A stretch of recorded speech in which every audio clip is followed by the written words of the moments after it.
Bonjour à tous, je me présente Ken-Éric Saint-Louis, je suis enseignant à l'École des Avenues. Je suis ici aujourd'hui pour vous présenter notre nouveau projet de cours d'école. Mais avant d'aller un peu plus loin dans les détails, j'aimerais vous faire un petit portrait de notre milieu.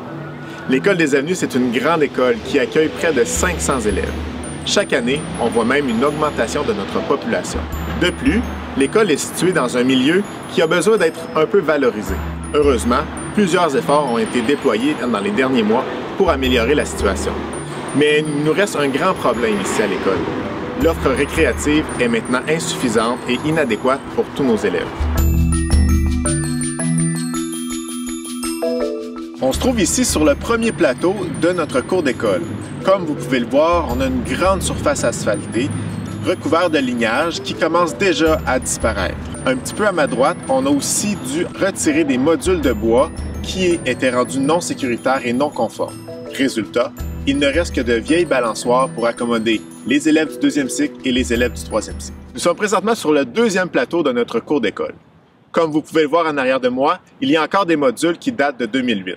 Aussi, nous retrouvons des installations qui suscitent plus ou moins l'intérêt des élèves.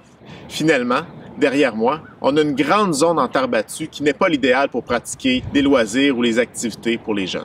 Pour toutes ces raisons, nous avons vraiment besoin d'une nouvelle cour d'école. Heureusement, une mobilisation s'est mise à l'œuvre pour offrir une cour d'école de qualité à nos élèves. Une cour d'école avant-gardiste et écologique. Cette nouvelle cour d'école serait divisée en 3 grandes zones. La première grande zone serait dédiée à un terrain multisport axé sur le soccer. Pourquoi le soccer? Parce que c'est un sport qui unit toutes les communautés et toutes les cultures. La deuxième zone serait dédiée aux classes nature qui se situeraient entre les 2 pavillons.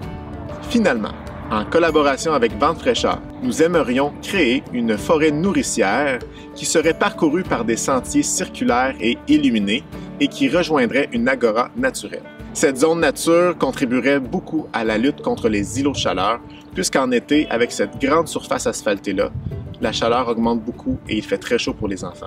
Je vous invite à revenir nous voir pour suivre les travaux de ce nouveau Vente Fraîcheur pour l'École des Avenues.